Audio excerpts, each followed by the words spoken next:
Thank you for your time. I appreciate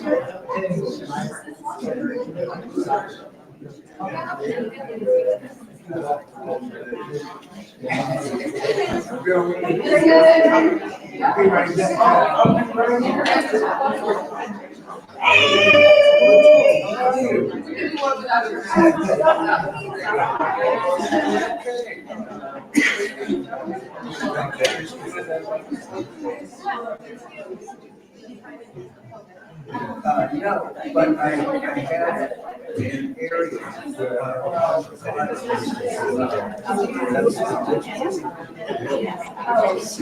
and that one is.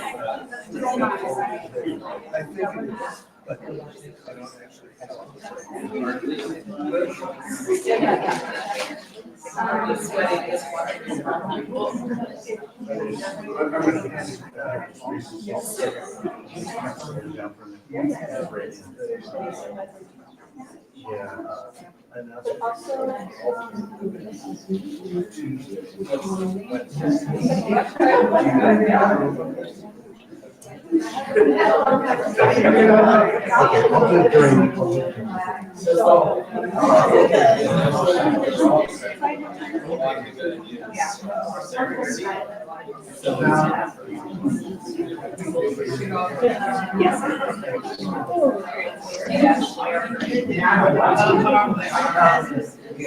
don't you know, getting into politics is,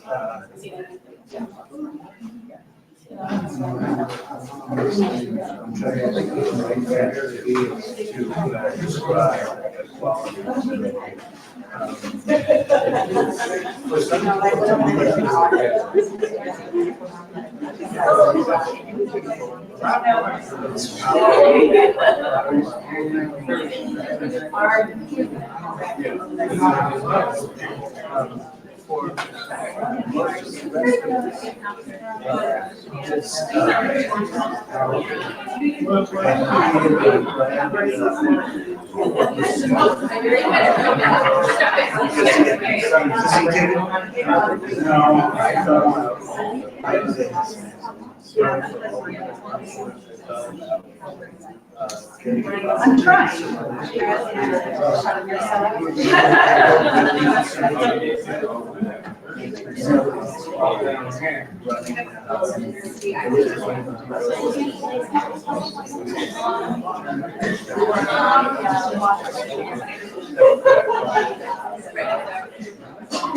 no, you know,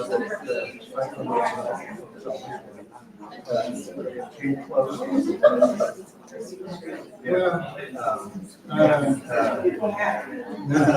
Lay down to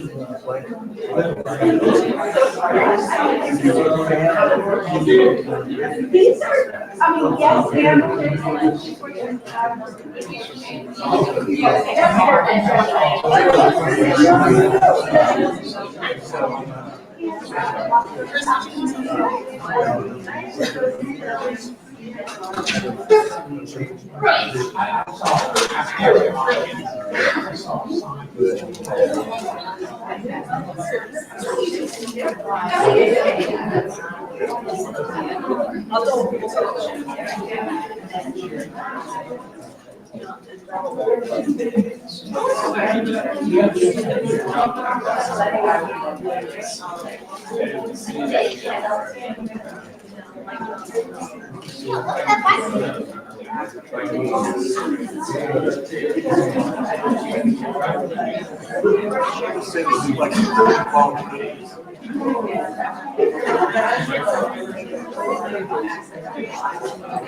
Hello, everyone. Can y'all hear me? Yeah. Hi, how are you? Thank you all so much for coming out on this kind of not very cold Saturday afternoon. It could be worse. It's December, so.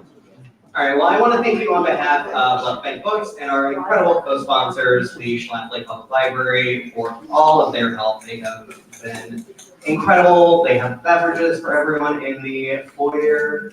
I'm really excited to be here. This has been a lot of people's very hard work for a lot of years. Myself, only for like a month.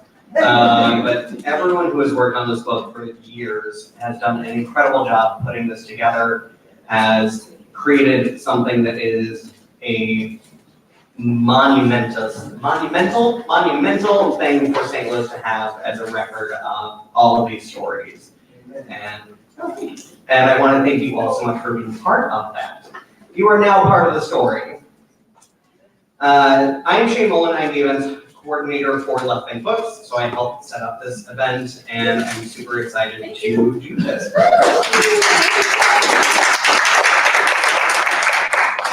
There's a lot going on today, so we have books available for sale over there if you do not already have one. We will be having a panel discussion. The panelists will be the incredible Lindy Drew, Dessa Summerside, Elaine Cha, Audra Hubbell, and Rebecca Leffell Koren.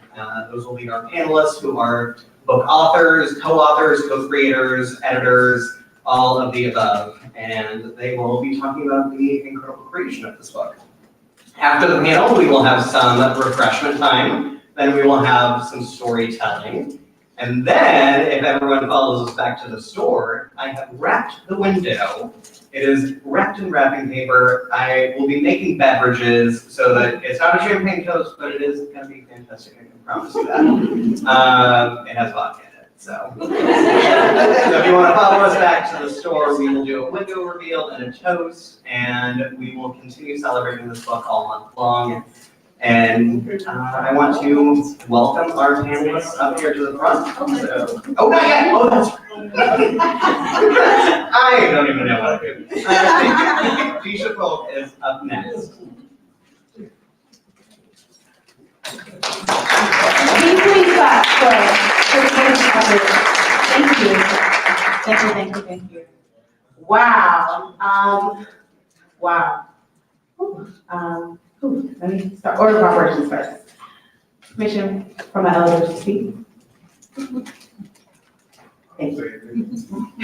My name is Audra Hubbell. I am not only a host, MC, DJ, and artist entertainer. I am also one of the amazing contributors to the fabulous book that is Humans of St. Louis. Let me just take you back a little bit to a day where, just a normal seeming day, I was homeschooling my children, and we were at the UC library during one of our sessions. I'm standing in the 5-cent book area, combing through some amazing books when a woman tapped me on my shoulder and asked me if she could take my picture. And I kind of just looked at her and was like, why are you gonna take my picture? There was other people in the library. She was like, I don't know. I think you're beautiful and you have a really wonderful smile, and I'm right here and you're right here. So I'm like, well, where do you want to take it? I'm like, take it here. And we stepped outside, and while we were walking outside, she was just kind of asking me about myself, and I told her about myself, and she'd asked me this really, she asked me this question, and I don't want to screw the question up, so of course I'm paraphrasing, but it was just something along the lines of the conditions of the people here in the city, their mindset and their energy, and whether Black lives really matter. And I sat with the question for a moment, and I think that she caught me in thought when she took the picture. But she got my quote perfect, because in the book I say, how do we show that Black lives really matter? Is it knowing your neighbor? Is it keeping your community clean? You know, is it really truly supporting one another in a way that really matters? And I'm like, that's the way that we show that all lives matter, right? And so, little did I know that she was going to take my image and blow it up to almost the size of the screen and put it on display for everyone to see. But I thought, even more important than the image itself and the symbol that I represent as a part of the community, it was the words that I was able to articulate, because at the end of the day, that all of that still matters. And I really believe that today, as he said, this is a momentous occasion, but if you look at the root word of momentous, it is moment, okay?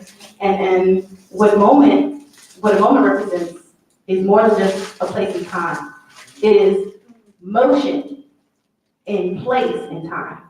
And so this has started something that, little does she know, has sparked so much more motion than what is happening in this moment. But we get to come together today to celebrate all of this effort, and of course, anticipate even more effort being made to not only hear more of these stories, but to make more of these moments. So could you all please give yourselves a round of applause for being here today? Yeah. Please.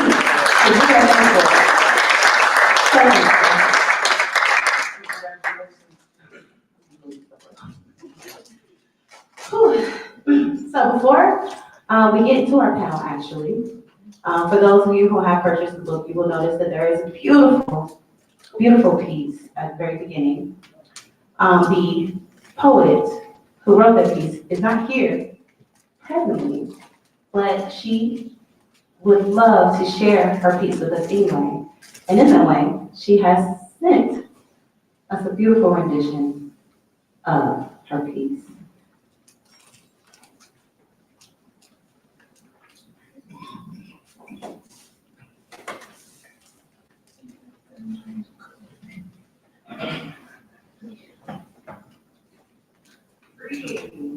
I'm so sorry that I can't be there with you to celebrate the book launch of The Humans of St. Louis. However, I am so grateful for being able to be here with you virtually and to share the making of us. With a curved spine and a sealed smile, a confidence that can sing for miles, a beauty revealed in the peace of our dawn, and the way that we heal, and the moving beyond, and the groove of our grit and the ease of our dust. Festivals, processionals, brewery trucks and pop-ups, riding bikes with no hands up, taking shots from imaginary free-throw lines, and invisible signs marking north-south divide. We speak our truth from the seat of our streets, in neighborhoods littered with promise, surrounded by buildings that dissolve into themselves, taking their stories down with them.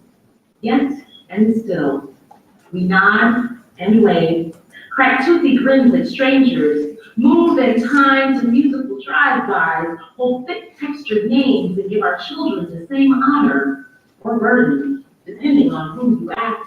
We claim blocks as if they too bear our own names, for these streets be the keepers of our histories. As junkmen call alleys, treasure hunters unearthing plunders to be traded and bartered, both blue and white collars, an exchange of the heart of magic making and kitchens and attics, an invitation extended through vision and invention. The business-minded who live side by side with material suppliers and metro link riders, stoic homeowners and stone home growers, caretakers, hair braiders, dressmakers, and waiters, identities at work, our ethic and efforts, in humility and gumption as we disrupt assumptions, chilling winter freezes and greaseless summer heat hits, a powder keg on the cusp of exploding the best of us. We hang on the corners of our drawl, a cadence placed in our hard conversations, phrases abrasive and conversely gracious, from the very First Nations to Southern plantations, our language, the remnants of great migration, the old world pavements from Mississippi clay basins. We sing our own praises in the same breath as our vexations, a complexity so fragrant upon the air, it can be tasted, a flavor dependent upon which zip code you live in. Sweet and optimistic, bitter survival of the fittest. We straddle this tension between raging mad and oh, it ain't that bad. An evolving existence where each village is a visage, a collection of cultures trading traditions. We huddled masses in towering groves, seeking sanctuary in mid-century-old trees, taking root in soil dense enough to hold our struggle and big enough to carry our worn souls. As we imagine new world, we reinvent our old selves, fashion new identities from threads of tattered pasts, a patchwork of crafters that plaster our valor on flood walls and facades, museum halls, a barrage of graffiti-weathered letters, words left peppered on architecture to enthrone the unheard since that first expansion westward. Settlers from colonies built on technology, a new world economy that divides our geography.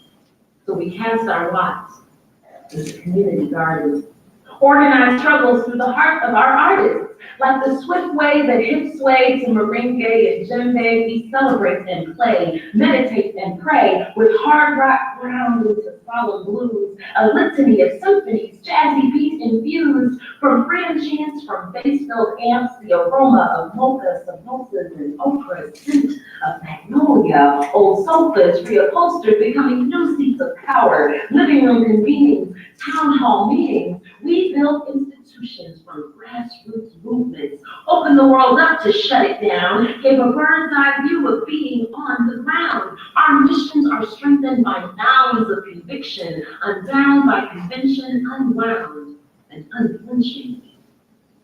We play nice with our vices. We find kindness through crisis. Like bricks and mortar, we build the future from disorder. We cultivate kinships and navigate our past to stand at the intersection of our connectedness. In the shared spaces that gather us, wearing hates that match our vigor, and a pride as deep and as wide as the river. Like an ancient brick mason, this pride lays our city's foundation, a calloused hand beautifully wrought. This pride takes pride in the making of us.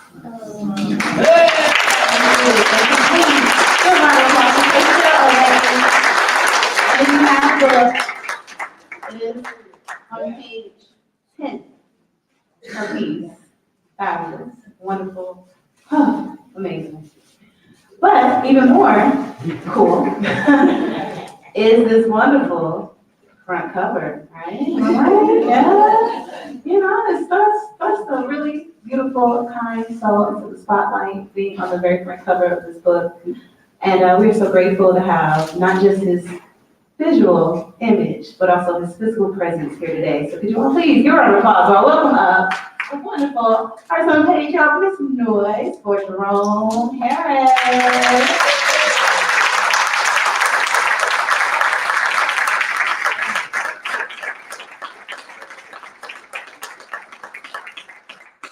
Thank you, everybody.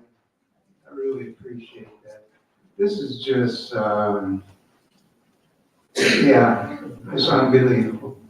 From the time that I took the, Lindy took the picture to now, it's been just a beautiful journey. So I don't know, maybe I'll tell you this, it's a short story. I am a musician, I'm a drummer. I've been playing drums since I was 14. 30. That's my sister. I'll be 80 in February, so you know how long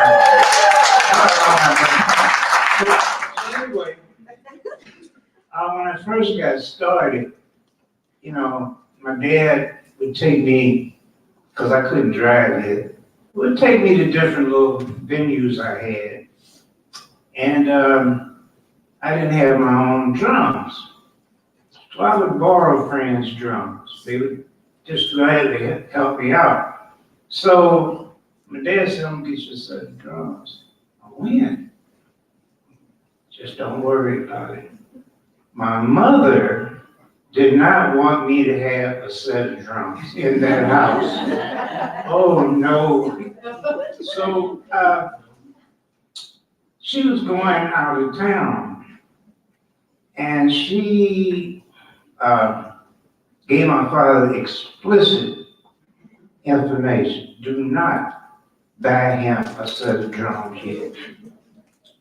We put her on the train, from the train straight down to the music store, and we got the drums. So when she came back, she was like, something right in this house. I was downstairs beating like a madman. So she, I told her, you don't get that boy no drums. Well, lo and behold, my mother turned out to be one of my best fans. She would be everywhere. I was like, Mom, you don't have to come to every place I play. No, I enjoy that. So anyway,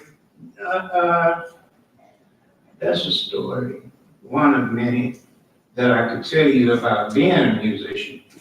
But I really enjoyed that, and I enjoyed this. I appreciate you coming out to help us celebrate the book. So I love you. Thanks.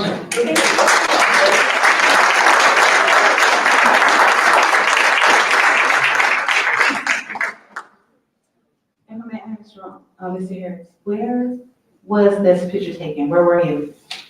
I was coming out of Avalon Okay. on Dale, In the Domo? and Lindy was over across the street. I came out the door, she came across the street and said, "You mind if I take your Oh, picture?" she got you like she got me, okay. So, yeah, the rest is history, you know that. And it's in the book, right? Yeah, Wow. Well, thank you again for that story and again for your participation with this. thank you. We're going to bring up another very beautiful, beautiful person who is also part of this book. But wow, he has the front cover covered. There are some beautiful, beautiful images also on the back of the book. And I would like to bring up the physical representation of one of those images. Could you please clap it up for Abby? So, where's Abby? Come on, come all the way up to the line. Come on, thank you.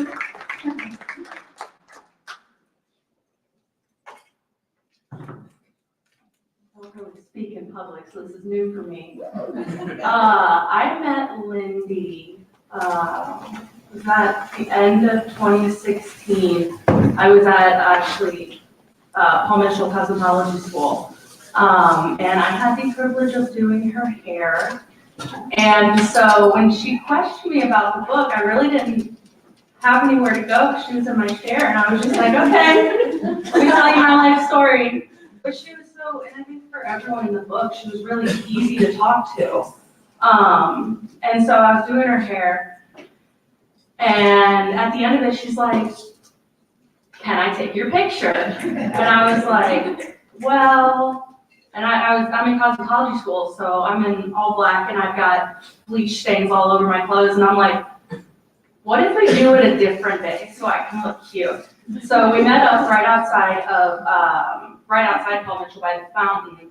And I just told her my story, and my story's on page 257. It's a little more detailed than a lot of the other stories. Mine goes really into mental health and mental health awareness. So my picture was the one with the strength tattoo, the lanyard. But yeah, I just wanted to kind of get that out there. Like, we don't really acknowledge mental health, and the stigma of it is so negative. And I just felt like I could open that up to her and share my life story. And she was just very comfortable and easy to talk to. And like I said, that was 2016, it's 2022, so we've been pretty close since 2016. And seeing it now, actually being a book, after all the messages I sent her being like, hey, is it ready yet? How's it going? And I'm sure I annoyed her at some point. But no, it's a big blessing to be a part of it. And then it kind of wrapped it all together when Lindy was actually my last client at Paul Mitchell when I graduated. So it kind of just like was perfect all together. So yeah, I don't know. It was just a blessing, and I love you, and thank you for letting me be a part of it.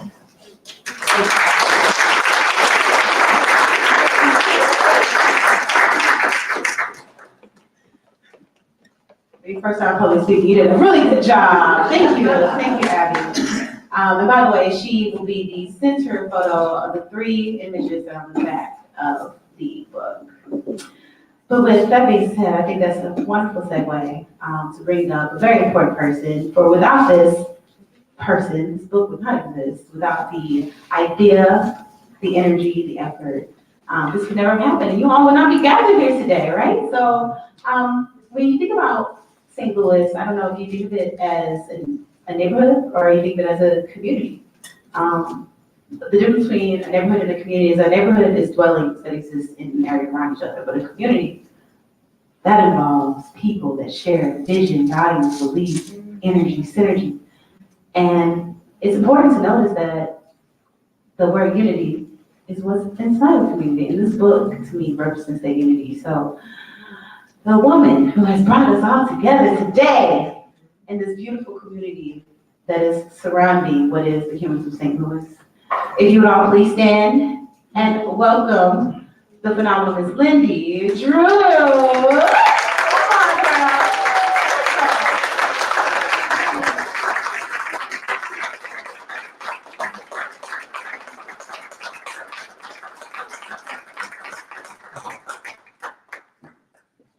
Everybody, so special. I know most of you know how long it took to make this. And looking at you looking back, it means so much that you invested in this. Not just like for the art in St. Louis, but for the whole team that came together to make this as well. The whole book is a story, and today you're going to hear a lot more of that, and we want to share that with you. But real quick, I think an important thing to start with too is a huge thanks. So I want to thank Chris and Left Bank Books and everybody who's here today. Being my partner, thank you for supporting from the get-go. Chris was like, what do you need and how can I help you? It's amazing. That's really when we support love in the city. I really want to thank Carolyn Fish, who's not here, but she's my co-founder for the project. She's in New York right now, but huge thanks to her. I want to thank my co-author, Justin Summerside.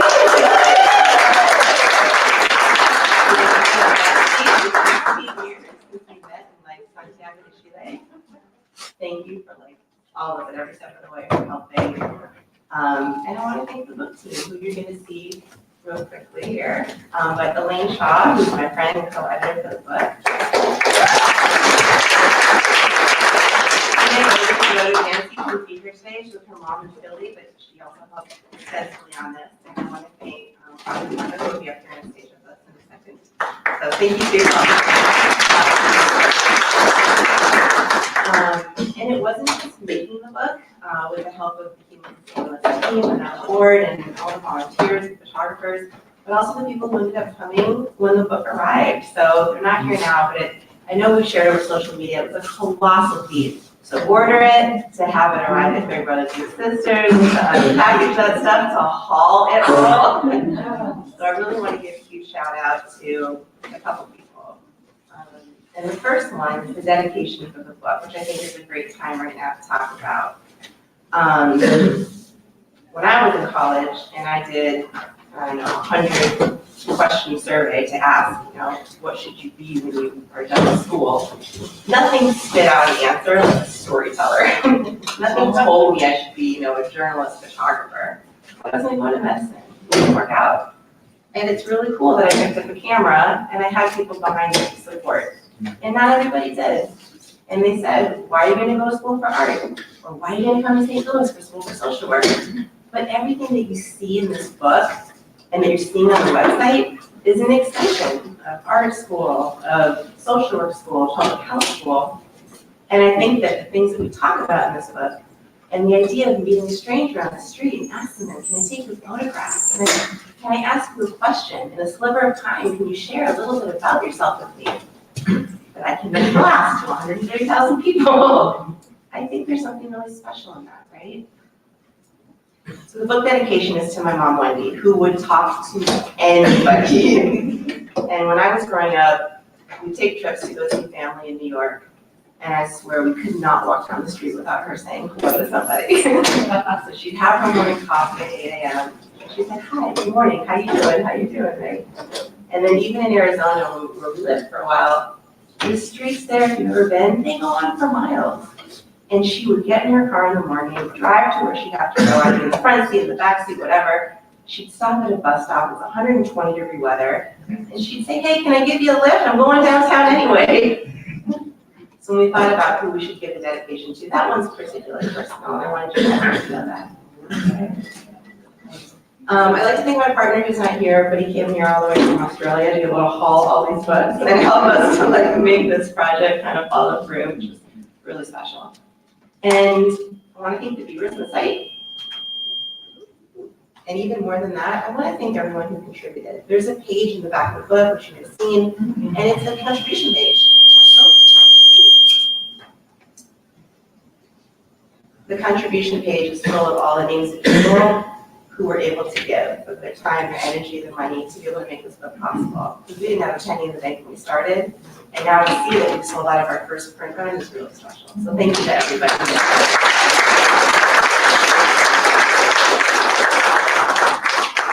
I'm going to pass this back over to Daisha. We're going to invite everybody up to the first panel. You can clap one more time for me. All right, well, she's gonna stay up here with me because, of course, she's one of our panelists for this next part of our segment.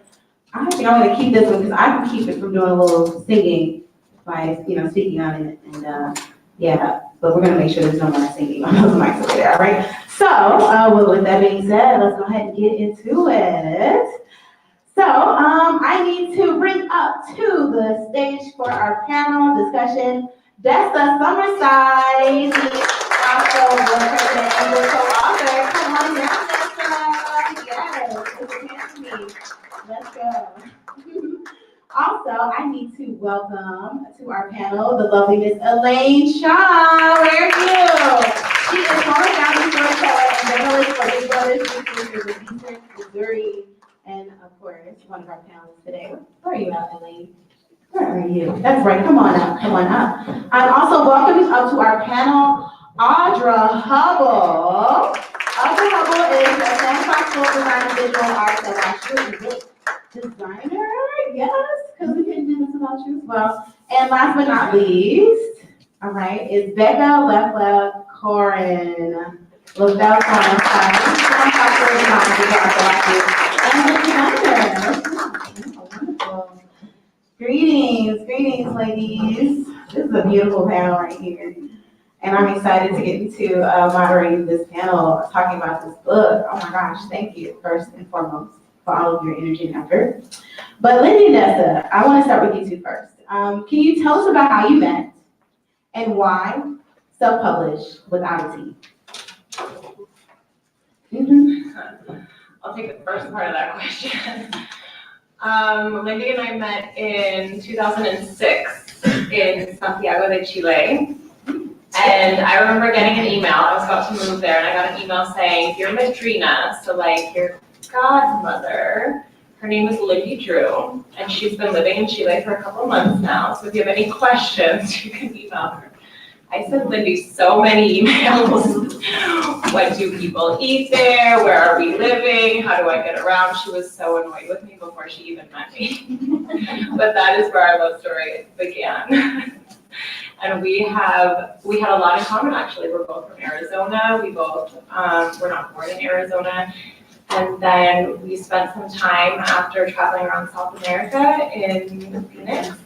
And then I came to grad school in St. Louis, and I basically took her with me afterwards. So she followed me when I finished grad school. She moved here, and our journey just has continued together. So I like to say I'm Lindy's second biggest fan after her mother, Mama Drew. So anything she does, I support to the fullest. And I just had the amazing privilege of working on the book with her and being in the journey and making sure it was local, which is what Lindy can talk about. Yeah, so a huge part of bringing Dessa on board when she was overseas in Cambodia, where she was working after she left WashU, she kept answering all these stories that we had posted in the comment section. And even when people came for us with the story, she's like, "Oh, no. She defended us from afar. And she wanted to be part of something creative. And so we offered to edit and help out in that capacity. So she's edited a ton of the stories in the compilation. And when it came time to think about, well, all these stories are getting buried on the newsfeed after so long, what if we made a book in the same spirit of like Humans of New York or something like that? And she said, "Okay, I support it, let's do it." And we put it out there from there. We really wanted it to be super local. So that meant all the stories were from people in the book. We also wanted the team to be here in St. Louis. We didn't want to outsource it. And we tried our best to print it here. We ran into a couple problems in that arena, but we're still really happy with how it came out in the end. But a big part of making the book was that as one person, I'm hitting the streets and interviewing someone, like meeting someone, Jerome or Abby, or maybe more of you out here today. But I recognized that to make a compilation where we're gonna really pull all the narrative together and start to build it, it needed more creatives on the scene. And so we decided to invite editors on board, designers on board, and some of those people didn't make it with us through the whole project. Originally, we were actually gonna print with another organization, and it didn't feel like the right fit once we came up with the edit. And I think as much as I ask people on the street to be honest with their stories, I think it's important to be honest with how the book was made as well. Because it turned out that it wasn't the right fit. And they had the money, but they didn't have the heart. And it was really whitewashed and it didn't feel okay. And we knew that we had to take a variety of people's perspectives into consideration if we were gonna build something that was gonna be something beautiful for the city. So that leads us to who our team is. When one of our editors had to slide off for some personal reasons, Elaine Cha stepped up. We had a lot of experience working together. I'll let her tell you a little bit more. We brought her on board to start editing, and we were introduced to Audra and Becca to help design the book. So we formed a relationship, and they were really great about wrapping their heads around what all the images were, all the text, and trying to pack it into this compilation. So I'll leave it for there right now. I know, right? Because that's an excellent lead up to our next question, which is for Elaine. What is your storytelling background, and what was your interest and involvement as the book's editor? So in the introduction, you had noted that I was with Big Brothers Big Sisters of Eastern Missouri, and I was the founding storyteller journalist for that organization. Before I went to Big Brothers Big Sisters, I moved here from Los Angeles in 2014, in June of 2014, a very particular time. And I worked in public media back in LA, putting together conversations that are somewhat similar to what this is today. It's community, nonpartisan, non-advocacy. What is it that people care about? What are they already talking about? What matters to them? And how can we hear non-usual suspect voices, right? We're used to hearing the same people all the time in different kinds of media. So starting to work with Big Brothers Big Sisters, it was really about challenging narratives. So Big Brothers Big Sisters, it's mentorship, who benefits from whom, and usually it was the kids benefiting from the adults, and the kids were here, largely Black kids with white volunteers. So there's a particular narrative there about need and benefit. So working there as a founding storyteller journalist, I worked with Lindy as part of an engagement content team for the Ferguson Commission report. So we met in 2015, and when this project came about, originally I was supposed to be doing data, and that's what I really wanted to do, but there is a problem of access with data. So we're going to link some of these stories with issues that have to do with phenomena that have been studied. In order to link that data, we need access to databases, and that usually costs something. If you're a student, you have access for a limited time while you're a student. And then it just became clear that it didn't make sense, especially in a tangible book form, to try to incorporate data, because that would also detract from the stories that are so powerful. Not only the photos, but what people were saying. So I became a book editor, or story editor, which involves looking at the order of the stories and the way in which one leads to another, and how some of them could mislead, whether it was intentional or unintentional. So that's where the team sort of came into play. So I'm no longer with Big Brothers Big Sisters, though I support what they do. And storytelling, again, with people who are not the ones we typically turn to as quote-unquote authorities. They have great authority in what they have experienced. And what people have experienced, I think, is what we need to hear more about. I don't like the word humanize, because humans don't need to be humanized, they're human already. You need to change the way that you are looking at things, that you're reading things, that you're taking them in, you're considering them. So working with Lindy on the stories that existed, and also then with that kind of Audra in the design part of it, because how it looks makes a huge difference. Sort of how it came together. Yes, absolutely. Thank you so much. But that's a great way to talk about Audra and Becca. Can you please tell us about your relationship and your involvement in the book when you came on as co-designers? So we came into the game relatively late. The foundation had already been built, the framework was laid, and we were fans. I think, Becca and I teach at WashU, we're designers. We teach book design to our students. And so we love it. We read books. So we thought, we saw the RFP come from the Humans of St. Louis team, and we looked at each other and we thought, wow, we might actually see each other and get to work together on this project. So we applied, and we have been following the account for a while, and we're just, I think, being fairly fresh to St. Louis ourselves, coming back to the area. I'm from the area, Becca's from Boston. So we've been following it, and we love reading along with the stories and seeing how these threads were weaving together, and the time that we've been away came back. Anyway, so we applied for the job, I suppose. And then we met Lindy, and we were just like, she's got the passion, we can do that, we know InDesign, we can do the design skills, and the rest is history.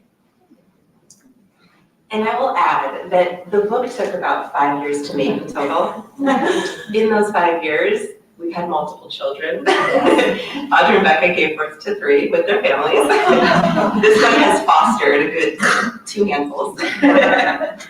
And this one has a 5-year-old now who is 6 and a half now, rambunctious as well. And they also helped birth this baby, is kind of how I was, looked at it. So And I can attest that being history, that's herstory, okay?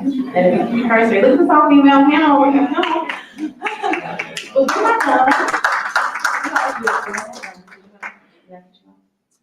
No, I wanted to just talk a little bit actually about the design and the editing. Well, I wanna, right, exactly, because that next question is for you all, whoever wants to chime in. What were some of the challenges you had to work through with the design and the edits? Talk to us, how easy was this? Everyone looks this way. So we whittled down 3,500 stories to 400 stories. Whoa. Yeah, and the book was supposed to be about 280 pages. And as people moved on the team, other people had to pick up that responsibility. And the book ended up being a lot bigger than that. I think it does do. It's a little mini Bible in its own sense. What I remember from our time together is we would be at Big Brothers Big Sisters. We would print the stories out in note cards, and Elaine and I would move them around, and Cindy too. And we would start to look at how is one story leading to the next story? How is this going to be different from reading it just on a Facebook page and social media? Because when we put the stories out there for you all to scroll through, we can make it different every day, and the lineup doesn't matter so much. We switch some identities and happy versus sad stories and stuff like that. In a book form, as we come to know, it's so different. You turn the page, you're left with a feeling, you go on to the next page. When do you need a breather? What are elements that we could do to make stories a little bit longer and signify that we're done with one and we're heading to the next? So I'd love to hear a little bit from you guys about what that was like for the challenge to take all this information and pack it into the pages.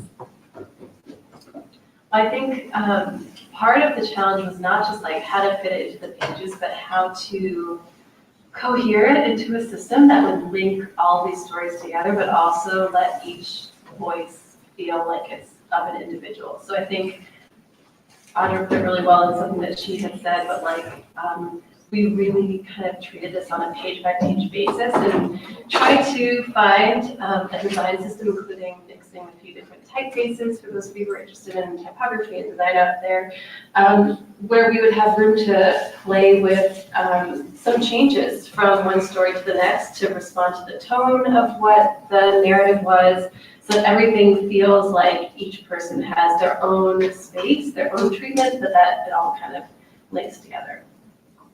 And I brought this book up here with me just to kind of jog memory. You know, in terms of the way that it was organized, and I want to address this because with a book of this size, it would be really easy to approach it simply by subject and a simplistic way of organizing it by subject. So this is the chapter that is on community. This is the chapter that is on community policing. This is the, right, and so on. So as we were going through this, sensitivity to how things unfold over time, and because of Humans of St. Louis and the time that it started, and then our personal histories of when we arrived in St. Louis, how we met, what we've learned over the time that we've been there since 2014. I think that very much informed the way that we approach organizing the stories so that it would not feel like they were randomized too much.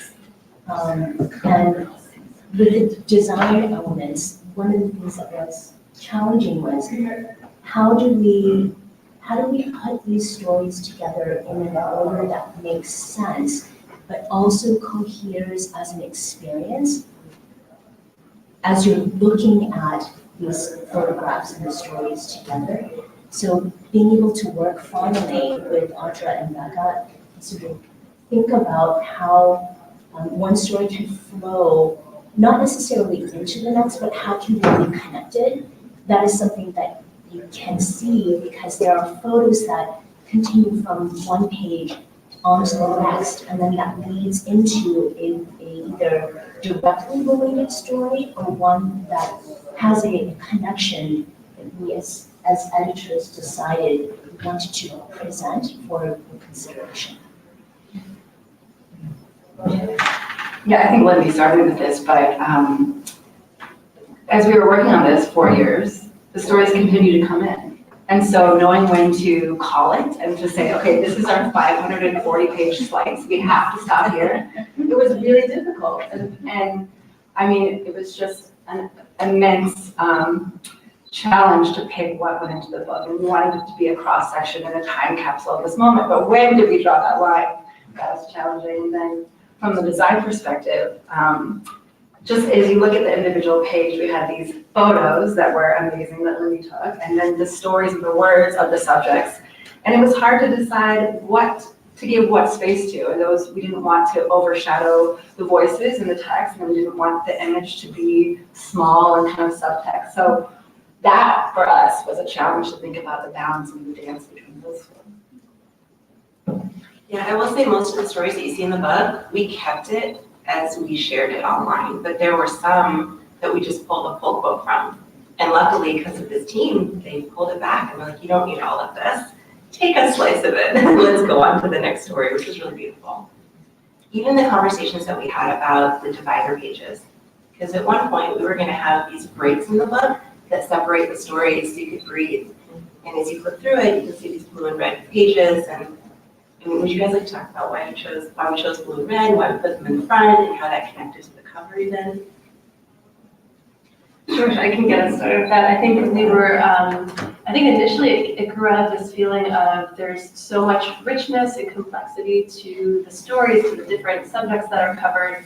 How can we kind of ease the reader into the book, ease the reader into St. Louis, thinking about the many different audiences for this book. So of course there's a local and eager audience. The local community is voraciously wanting this book, but also thinking about the reader who isn't in St. Louis or has never been here. How do we kind of get everyone on equal footings? The idea was to lead the reader into the book with kind of bring them to the ground level. What's the visual texture of the city? You know, St. Louis has such an interesting architectural kind of vernacular and materiality and history and with industry. And so how can we bring that into the book? So thinking about that as the entry point and having these kind of architectural photographs, the red linking to the prominence of brick in the city, and then the blue linking up to our being located along the Mississippi.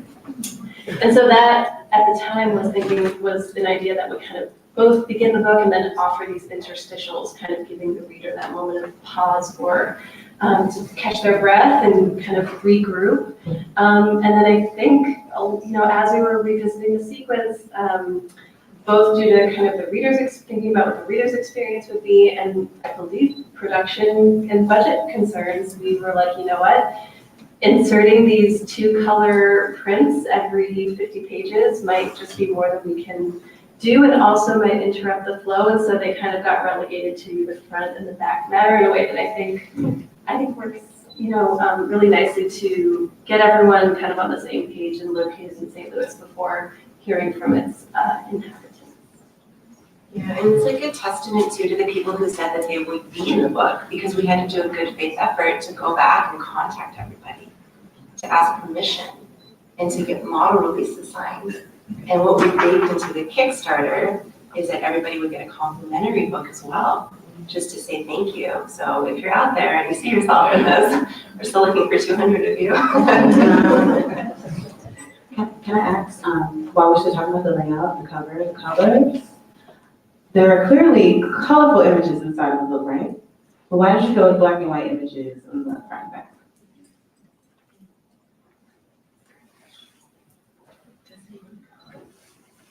There's so much. I wish I could remember. Because like we went through so many iterations of the cover, and we always kind of had this image of Jerome. And we always went back to it. And there was some reason that it just stuck in our heads as this needs to be the cover. And Lindy and I sat down one day. We had lots of different samples of what the cover could look like. And we sat down one day and she got out Photoshop on her computer and we just put it together, and we knew immediately this is the cover. But we didn't put it together well. We're like, Audra and Becca, we need your help. It was Photoshop. Yeah. It was like PowerPoint. Yes. It's like, this is what we wanted. And it stuck immediately. And there were constraints with how we could use the red and the blue on the cover, and also how to tie that red and the blue into the beginning of the book, which is why the pages also worked as like good bookends that are in the beginning and the end of the book. I think what was important to me too was to recognize that this was a book about humans of St. Louis. And so it was important to put someone on there, but if we would have like put a color cast on them of red or blue, it wasn't working so well. And also, the cover image takes up such important real estate, and it's such an important part of the compilation. There's also the back cover. And with all the people we photographed, it was kind of important to me to say, it's not just about Jerome. He's one person. A lot of it's about Jerome.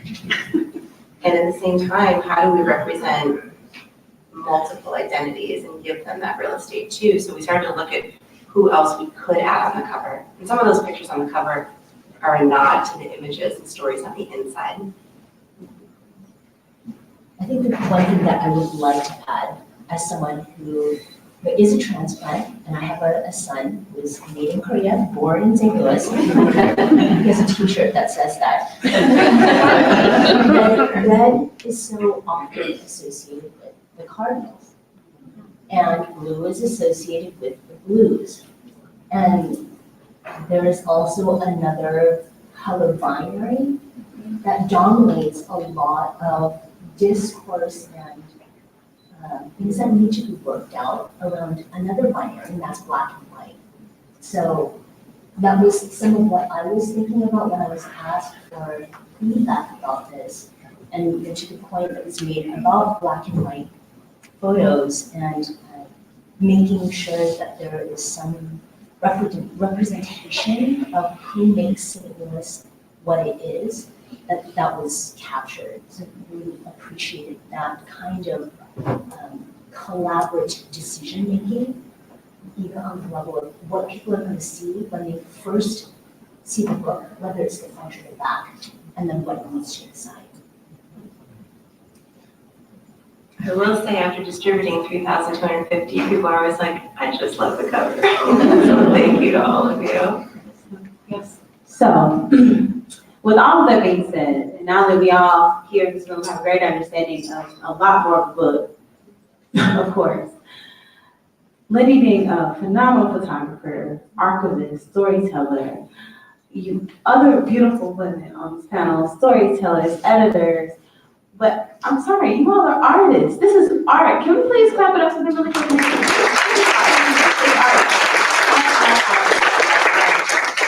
And there's so many levels and layers to this book, even more than the pages, and even thinking about the colors now, as you so beautifully explained them, but it even has more depth than there, right? Now that you finally have the book published, how does it feel to have the book in people's hands? How does it feel? Honestly, you guys, this is such a great celebration today. To have y'all come out here, to be able to hear what people have to say about it, because we've been waiting so long. Because Abby wasn't the only one writing me saying, where's my book? People are like, my $35 are held up and I want it. And it took a long time, and there were so many humps between losing our printer, finding a new one, all this stuff. But now we have it, and it's something to celebrate to the city. And I hope that folks figure out the best way that they can use it, whether it's gifting it, opening it up to start a meeting and get some inspiration, or seeing their neighbors reflected in it, or even if you don't understand the stories, trying to like make sense of them and have conversations about the topics that are brought in. My biggest joy that I didn't expect was seeing friends of mine send me pictures and videos of their children reading the book. That is so cool and unexpected. And watching them try to, cipher through the wording and get the moral of the story, or ask their children or their parents questions about skin color and culture and different issues that are happening in the book. That is unbelievable. So for me, that would be the answer. I think for me, it's amazing to see this book travel around the world.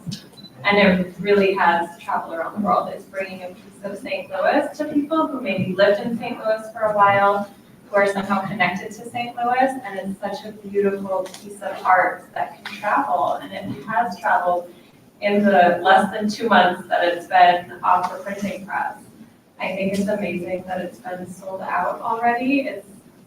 It's sad because I know people are still asking for copies and they're trying to get it in their hands. But it's amazing to see the support that we've had so far. So it really is kind of a testament to the city showing up and showing up for art, and just, having it in our hands is incredible after all this time.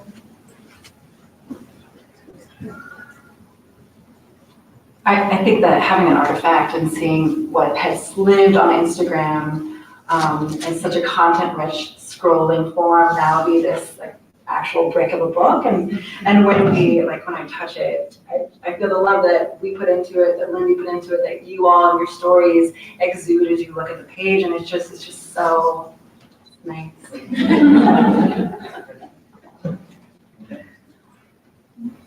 And I'll just add one thing. I sent a copy of this book to a friend / mentor who is in Lafayette, Louisiana. And she said, I now understand why you are so taken with St. Louis and how it has sort of embraced and taken you. So I don't know if that's something that I shared with you, but she's someone who's lived in very many places, and that meant a lot to me. Anyone else? Okay. Well, I can say for me personally, because talking to Lindy about this day in particular, she kept asking me, she's like, do you have your book yet? Do you have your book yet? And I was like, I know I'm going to get it soon. I'm going to get it soon. It's in the post, or maybe it went to my mom's house, So when I finally got notice that it had arrived, and my family stood around and watched me open it, because why not? And I pulled it out. They were like, that's interesting. And I was like, yeah, it is. And they're like, what page you on? How am I supposed to know? I just got the book, right? But as I began to like look at the pages, and of course, like skimming the pictures and looking at all these familiar faces, I was like, wow, this is huge. I mean, bigger than the book being that big, but this is huge, you know? Where I was in 2014 when we met, and where I am now.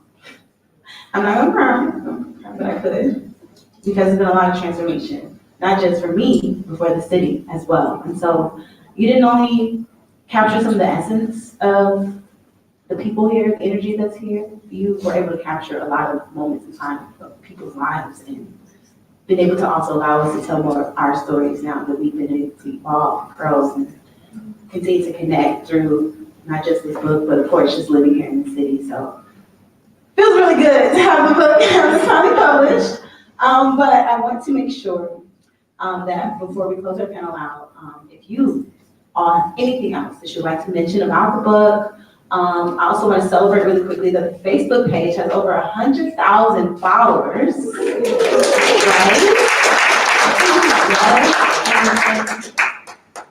As if that's not, incredible enough. It's just amazing. That's so special. You're special. I didn't know you were gonna be up here like today. We figured this out 2 weeks ago, y'all, so. Literally. In the book, and I'm like, would you like to MC our evening? You're part of the book. She's like, I'd love to. So, very cool to be here today. And, like a lot of us said, we're not from here, and yet we stayed. It sucked us in. You meet these people because you say hello to them, you're curious about their lives. Here's 400 examples in the book of how now anyone can do this work. And we don't expect you to have a camera and take your bike to a back alley and go talk to someone, who's doing whatever they're doing back there. I mean, you can. I do. All over the city. But like, I will say, when I give presentations and classes in certain parts of the city, and everyone's listening to me after an hour talk about the things that they're talking about, the things that we're showing you, as examples in the book, sometimes their first question is like, do you take a gun with you? Ooh, that's the question. And I'm so shocked. I'm like, I take a camera and I say hello to folks. And I know that my experience is not everybody's. We know there's a lot of divides here and a lot of things that happen that should not be happening, or we wish that they would not happen. We're doing work to try to make sure that they're not happening. But here is a massive compilation. It's a huge example of also what the city is that sometimes personally, from living here for 10 years, I think we don't get to see enough of. And I think that that's the moral of the story for the book. I'm glad it's out there now. Oh, could you let them know about the next printing of the book? Yes, so Humans of St. Louis is actually a 501c3. So for those of you that didn't know that, it is a nonprofit organization. And to print a book, you need money to do so. So for this book, we had the Kickstarter, which started off some of our funding. We had some donations, some organizations that donated to buy books, but we basically need to sell the books before we can print them because we need the money to print the books. So because we sold out, there are still some copies at Leffell Books, but those might be the last ones in the city that you can find. And we've opened up the website for pre-sale for the next print run. So yes, it's very exciting.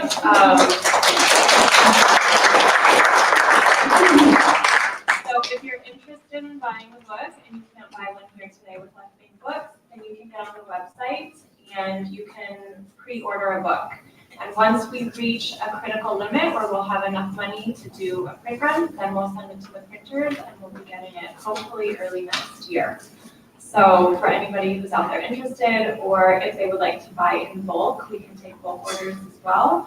But we are hoping that this book gets to everybody who wants it. So we're not done yet. And I don't know if we're going to be done for a long time. We're hoping that people will want it for a while. So yes, if anybody's interested, we also will have some computers open if you want to order it online today. All right, now I honestly have a ton of questions, but I'm not going to ask all of my questions because I would love to take questions from the audience as well, but I will just ask one. with Lindy revealing that you guys had over 3,000 stories that you have to come through in order to produce this particular book. And while this book is absolutely phenomenal, do you think that the fact that you have so many will lead you to potentially doing volumes instead of just one? Because I can only imagine the struggle that it was to pick lines out of someone's story or to not tell all of what you were actually have received. And to me, that just sounds like more of an opportunity to be able to go either in depth with those stories or to create more lines later on. I will tell you what my 6-year-old niece says lately. N-O.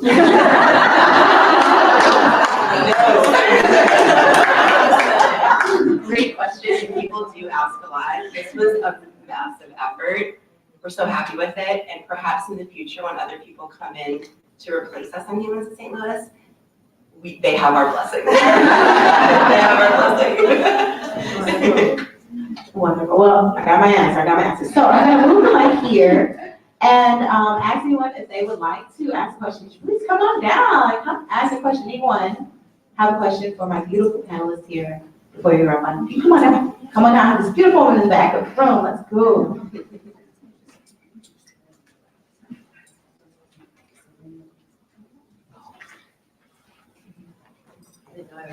Hi, ladies. My name is Jill, and we found you a little late, so maybe this has come up already, and if so, I apologize in advance.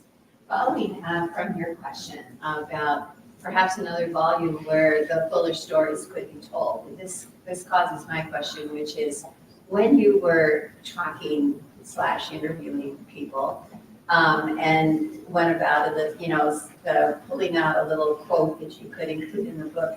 Was there an official process for doing the interview, and did you do like any kind of qualitative analysis of those interviews? And would you be prepared to talk about themes that came out across interviews? Yeah, it's a great. What's your name? I'm Jill. Thank you, Jill. Thank you for your question. Yeah. Just to kind of, speed everybody up, the process that we do with Humans of St. Louis is very different than the process I think other humans at sites do. I've learned a lot from Brandon Stanton, who runs the New York site. He's got a lot of videos up, and I've seen him speak in person at SLU a few years back. So I've learned a lot from also being on the street and how to interact with folks, how to ask them appropriately for their permission to interview, to record their voice with audio, to then get their contact information so that we can transcribe and edit that interview together as a team, and then send it to the subject before we share it online. Yeah, because early on we noticed if we just shared people's stories and pulled a quote and said, do you mind if we share anything from today's one-on-one? They're like, yeah, go ahead. And then the post goes up, hundreds of thousands, like thousands of people see it, they say, you know what, my boss is not down with this quote, we take it down. So, we have to take it down. Or in the confidentiality of our one-on-one interview, I told you about how my husband left me, but I'm actually not okay with you putting that on the site, which is totally understandable. It's a small city and just in general. So what is the site? It sounds like these transcripts can actually be read. We end up taking a portion of the audio that we get from a one-on-one interview, and we pull a quote that we kind of say is like the gem or the magic of an interview, and then we share it on social media. So these little blurbs that we've been seeing come across the screen. Exactly. But you do have the full transcribed. I would say that I have all the audio. All the audio is on my hard drive. I mean, but we don't transcribe everything, make it. Well, humongous job. Yeah, but what a really, really, really cool qualitative research project. Thank you. I think that's a very unique piece of her question that I wasn't sure if you articulated very as clearly. So when you went to pull the quote, what made you all feel like this is the gem of the conversation? What made you feel like this particular story had the energy that should go in the book? So when it comes to like that qualitative, I guess standard, what was the standard that you placed on yourselves about what stories you had to share and which ones you're like, okay,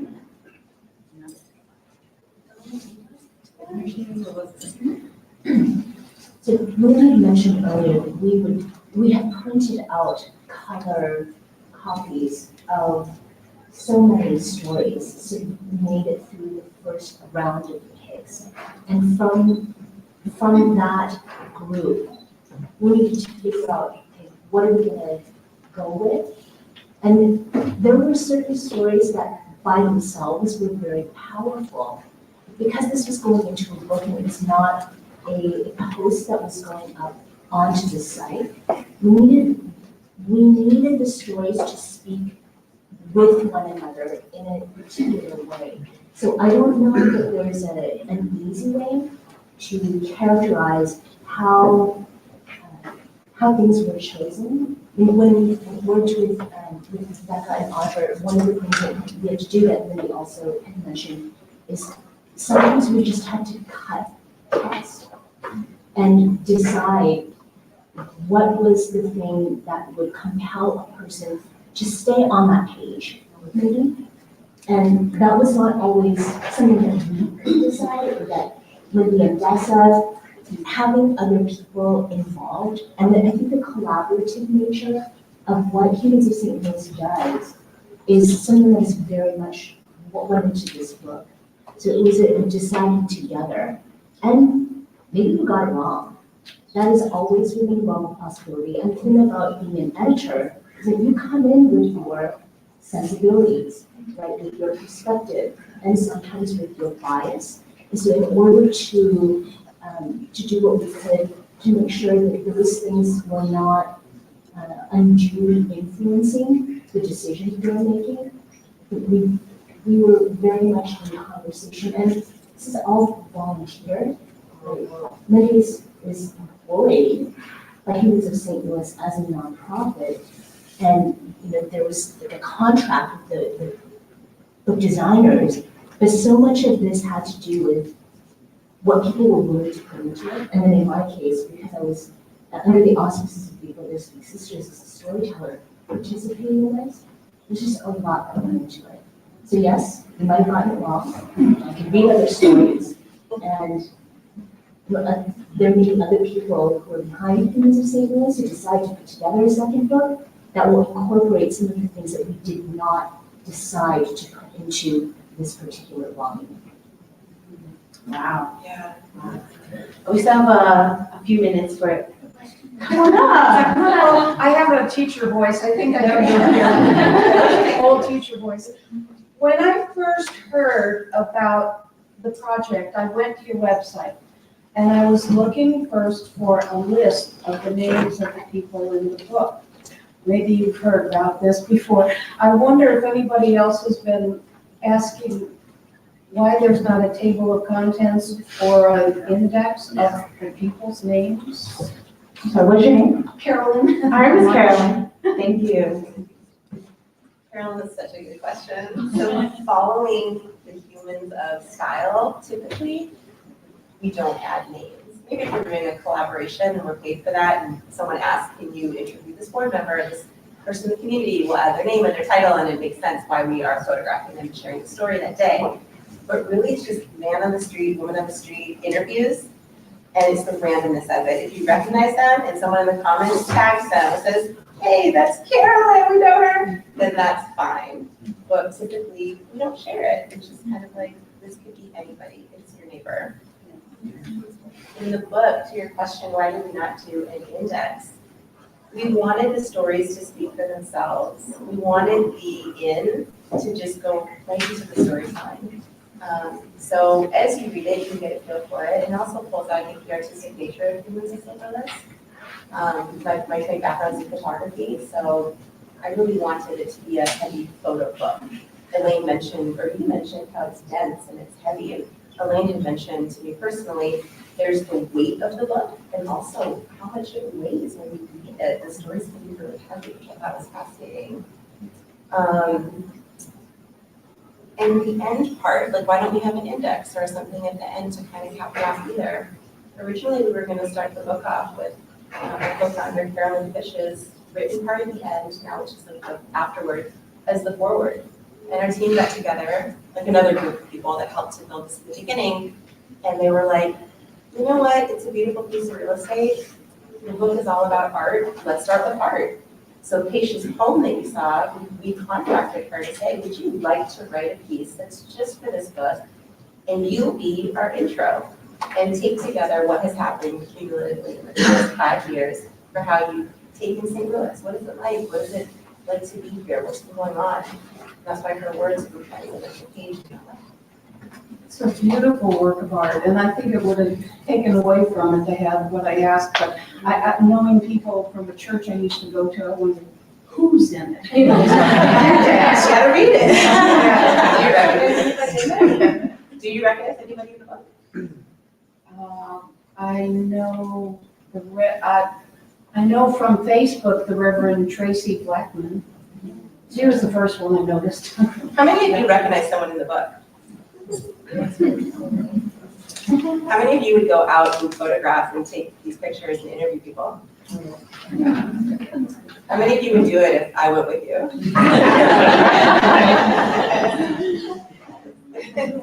I mean, of course, if you know the images are gonna come out like these, absolutely, right? Oh my God.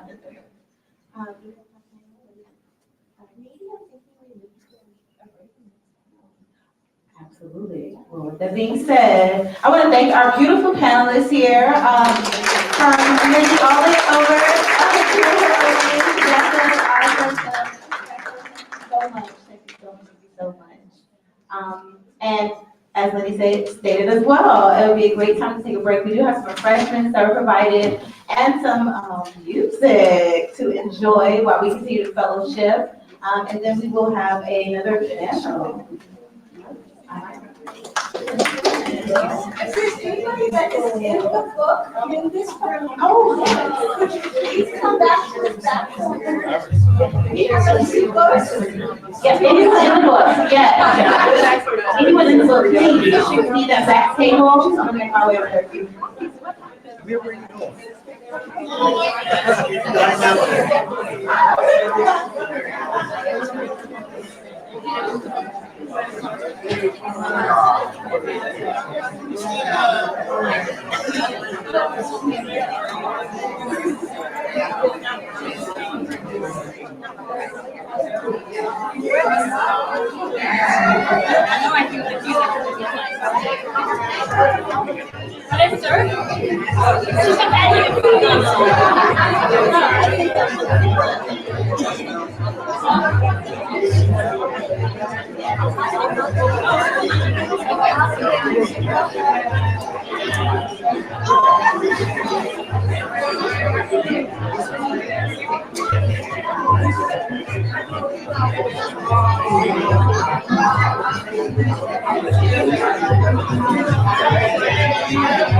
Yes, okay, thank you. I was watching videos of you signing in, and I thought, that is absolutely what Desi's signature is.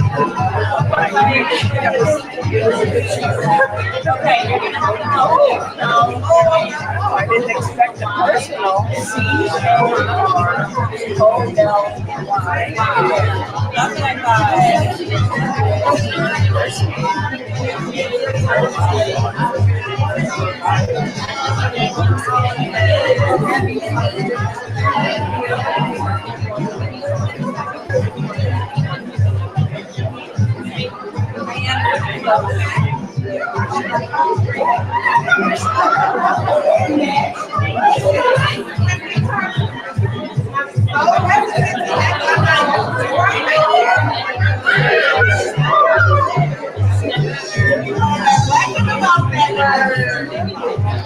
I didn't expect a personal. I love your D and the S.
I would like to give you about 2-3 more minutes to find your seat so we can get to our second panel. Your 2 minutes.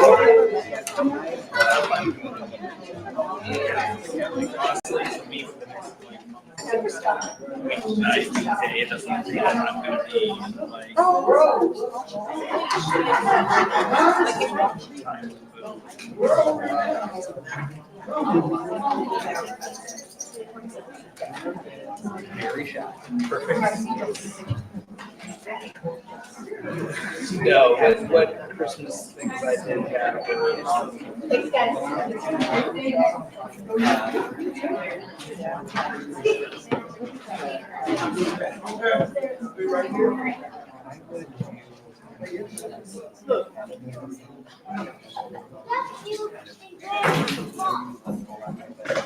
Give you 1 more minute to go to our student to find their seats.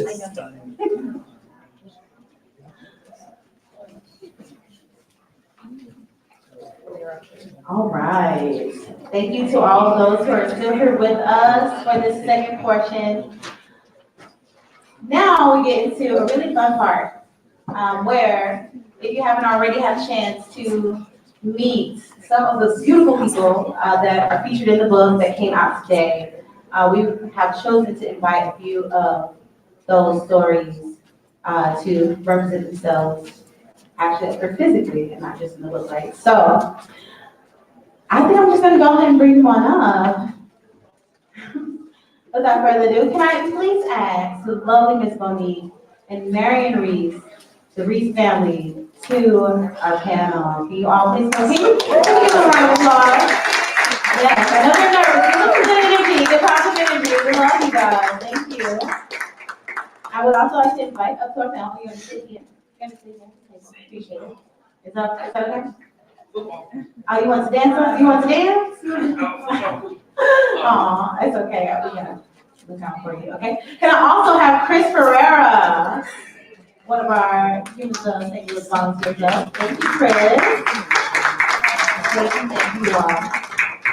I'm also looking for Brendel Manini. Can we clap her on now? Come on down. Okay. And then, of course, welcome back to our panel, Lindy Drew.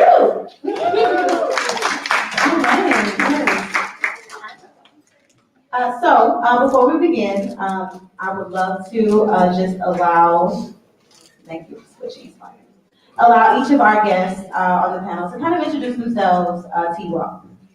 And starting with Chris and coming over to Lindy. Hello, everyone. Good afternoon. My name is Chris Ferrara, and I have been in St. Louis for 7 years. Originally from Indiana, which is a world away, and I thankfully got to know these beautiful people through Humans of St. Louis. Hello, everyone. I'm Brendel. I'm another transplant from St. Louis. I've been here for a little over 11 years now. And all of these people have become a surrogate family because of Lindy Drew and Humans of St. Louis. Originally from San Diego, completely different. Fallen in love with St. Louis. It is a beautiful city. And this is a beautiful project, so it's been a pleasure to be a part of it.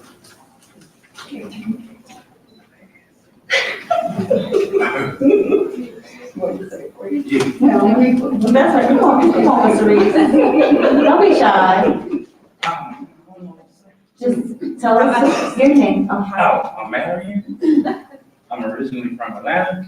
And I love what I'm saying. It's small. It's, yeah, nah. I used to say good morning to everybody that was 5 years ago. And Lindy was on the roof of the house. All the guys like, police, police. Like, you know, wake up. And who is this? Sorry. I'm Monique Reese. I met Lindy. We were on the roof, on the roof, my first time ever on the roof. He put me up to it. We had two other people helping us, and it was police out there taking pictures of the house. And she goes, hey, can I talk to you? I'm like, I'm not going down there to talk to her. She's like, go talk to the lady. I go talk to the lady, and it was everything was there. My family. Yeah. So I was out photographing this day with a friend from school, and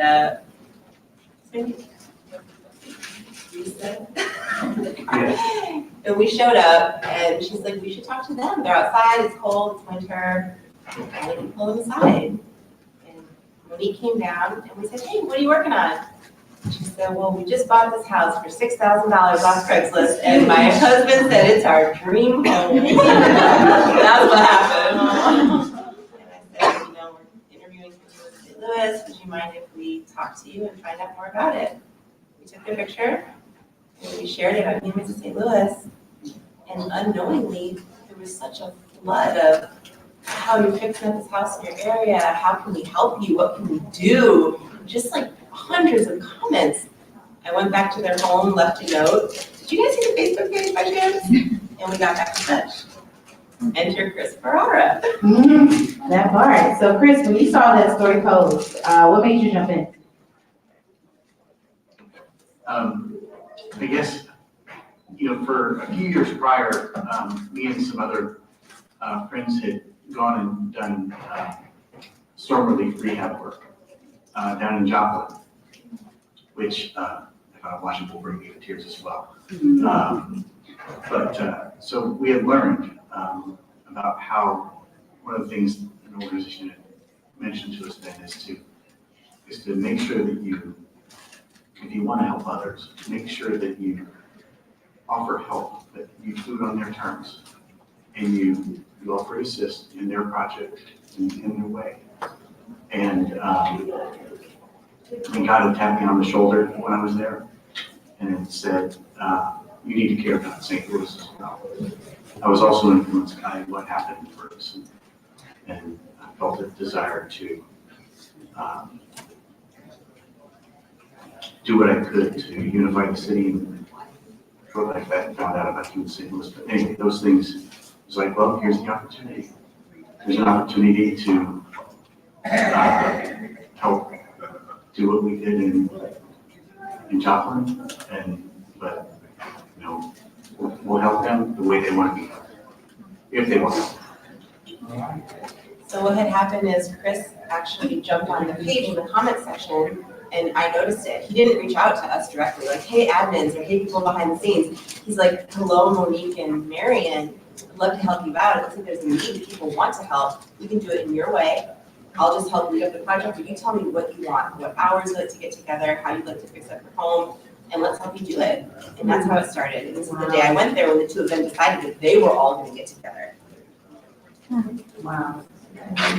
So there were posts that you put on Facebook, just for those who are joining us and catching up with the panel. There were posts that you all put up after you talked to this couple who was working on the roof of their house that they just acquired, this well-to-do, talented carpenter.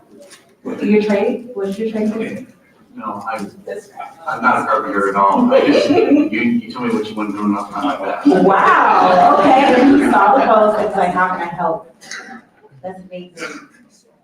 That's powerful. No, nothing's random, everything's by design, there's no such things as coincidences, okay? So, but with that being said, Brandell, why did you jump on board to help? And what does it mean to you to help in the way that you have? So I come from a big family. Shout out to my mom, died this year. And my sisters, Mona Lisa, Kathleen, Danielle, Michelle, Yvonne, and Renee. I come from a family of bucket fillers. And if you don't know what bucket filler means, this guy right here, page 381 in your syllabus. He should have been here today too. He has family obligations. You just help out where where you can, what you're supposed to do. That's how I was raised. And it needed done. Chris stepped up and was like, I want help. And the way he did it, so respectful, understanding they're in charge. We just here to help. Spoke to my heart, and here we are. So what has it meant to you? Oh, God. Like I said, like this has become a surrogate family. We take care of each other, and it is so much more complicated than that. As this world has become more global, we focus so much on outside of ourselves. We have forgotten, and we talk about this all a lot. We're focusing so far away, because those things deserve attention, right? But we have lost track of our neighborhoods, our community. And I know that's where, I don't know if anybody is familiar with Grace and Claus, but if you're not familiar, she's an amazing activist. And everything that she teaches is embodied in this project. It is powerful. And you know this, because you have been a part of it. But for those on the outside, don't always understand the impact that it has had on individuals as a community. And this woman over here is a force to be reckoned with. And being able to support her in community is magical. It is something that has always meant a lot to me. And to get to do that, to support my friend over here, Lindy Drew, in this whole project, to bring other people on board, like my friend on page 381, the bucket filler, that's what I call him now. And his daughter is the one who gave us the name. Vera, it's her birthday, and shout out to her also, since she couldn't be here. And so, yeah, it's just created this thing that, how long did you say it was ago that we started this? 8 years.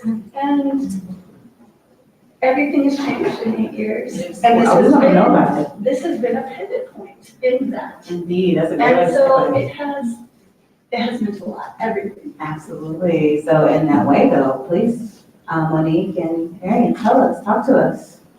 Talk to us right now. So don't be shy now. She just does. Crazy. I'm gonna do her. She's talking, right? Well, tell us about yourselves. Tell us about this amazing moment, spiraling out into an awesome opportunity, but also having just the time that has elapsed between when you met and where we are now, and how much the support has just changed you all. We started with this house, Robert and Goodfellow, a really rundown part of West St. Louis. The house was on Craigslist for $6,000. Lindy did the story. We had tons of donations, monetary, furniture, washers, dryers, material, everything to help with this house, including hands-on. It had a lock on each side of the house. We were just about done with the house when my son was murdered, and I lost track of everything. Lost track of life. I was going down, I was struggling mentally, still is, but lost track of that house. So many fines, the city ended up taking it over because I couldn't get fast enough but I could do nothing to it after my son got murdered.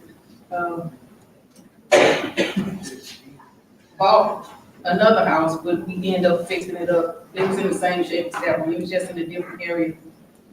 Fixing it up, and now we live in that house. And, but we bought 4 more houses since then. Wow. Lots on each side of 3 of the houses. Now I'm in the process, I'm the block captain on my street. We have lots of needy families on my street. I help them with backpacks, school supplies, clothes, shoes, toys, whatever, food, all that. Most of them don't have cars, so I'll take my husband's truck and go to all the pantries and collect the food and sit it on my porch and say, hey, it's here, come get it. Those that can't come out, we deliver it to them door to door. Now I'm in the process of, we have 3 houses on our street. And I'm in the process of, I want to do a food pantry. It's gonna take a minute to get there, but it's coming along. And for Christmas, I want to do Christmas for the kids on our street. I got a couple of people that's willing to help me with the underwear and some toys. Could you tell us your son's name? Jabez. He was 22 years old. I don't know. That's okay, I just wanted to take a moment to send you healing energy. Yeah, he was 22 years old. But what I do love is that experience did not stop you from wanting to live in St. Louis. That experience didn't stop you from wanting to be here, that you didn't move back to where you came from, that you not only decided to stay, but you bought a new house and more houses. That's the new house. Can we give her a round of applause? He gives the most.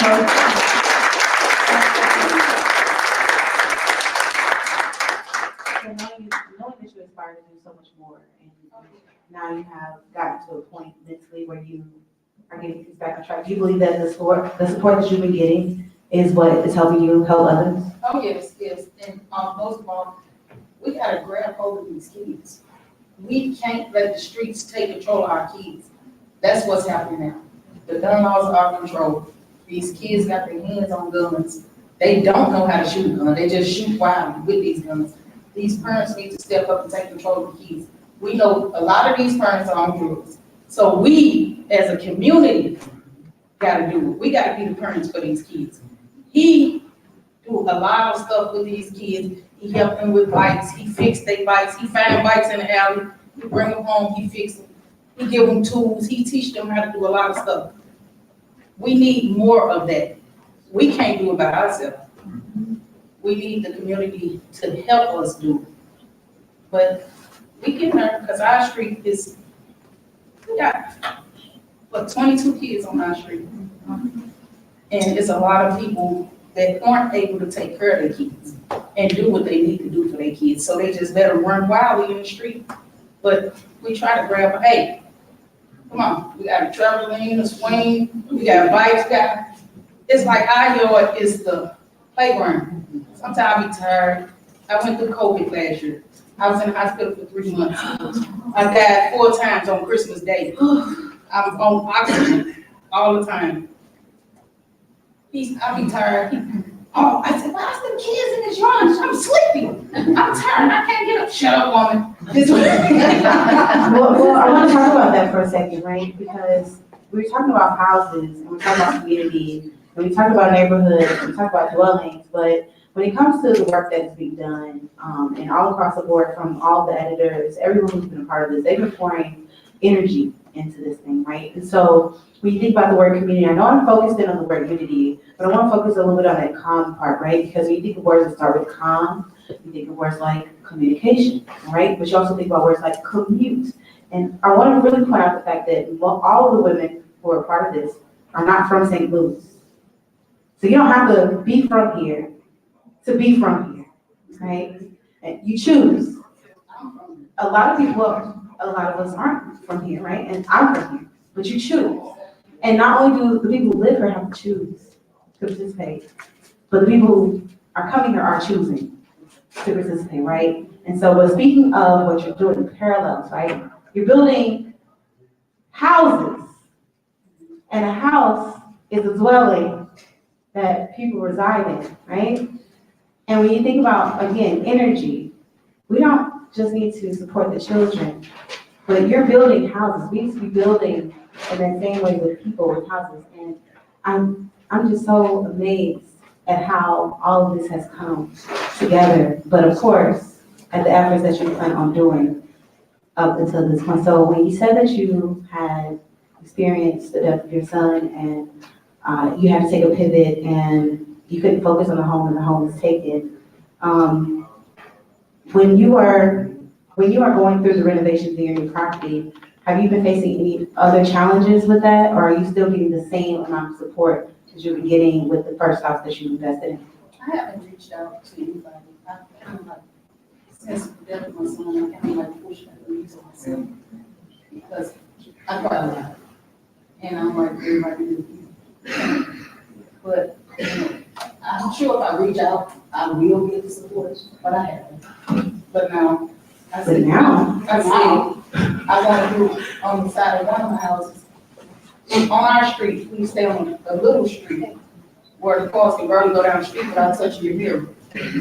These kids play basketball in the street. They got a basketball hoop in the street. So I said, you know, we're gonna get that line. We're gonna make half of it a basketball court and half of it a soccer court, a soccer field. So the kids don't have to play in the street, because the cars come down the street 30, 40 miles an hour. And it's only a 10-mile street. Look at this heart right here. So I said, we're gonna do it, and we're gonna reach out. When I think of Monique, she's not just a revolutionary, she's a solutionary. Like, that's a Gracie Boggs. Don't look at me like I came up with that. That's Gracie Boggs. But that's who she is, and that's so much of who is at this table. I've watched Lindy do this project of self-publishing so that the book would come out right. So the book would come out the way it is and tell St. Louis's story the way it deserves to be told. And she has worked so hard from the crack of dawn to 2 in the morning and then 3 hours of sleep to get this out there. But everyone here is solutions. Solutions. How do we take care of each other? How do we take care of our city? How do we take care of our community? And this one here is extraordinary. I think you all are reflections of one another, but I do want to ask both of you, Brenda and Chris, how has helping with this project impacted you both? I honestly, it's just what we do. Like, we're not trying to do anything. I know this man right here. He's such a good guy. Like, I always introduce myself. This is one of the best men in St. Louis right here. Because he genuinely has a good heart. Lindy Drew, genuinely good heart. Like, the people in this room, genuinely good hearts, right? That's St. Louis is all heart. And so it's not about what I get out of it. It's about what I play. And I think that's very similar for Chris. Yeah, I really struggle with this. I'm not sure exactly how to answer, but if I can go back to, the board who the book was dedicated to, Mama Drew, and because I think what attracted me in the site when I first came on in 2015 was this was not about an agenda. It was about caring for people. And it was easy to tell through the stories and through the pictures. And so I think being able to step into that, I just don't, it's everything that's occurred is really just kind of a logical extension of that. And I'm really appreciative. I really see that thread of valuing others and pouring into others as a theme through the project. And it's a privilege to be able to step alongside and meet new friends along the way. Not acquaintances, friends. Family. So, Yeah, it's become very much a chosen family, and I feel like even a lot of people I've interviewed in the book, they'll say, can I keep in touch with you? Can I get on Facebook with you? And I'm seeing their lives unfold year by year.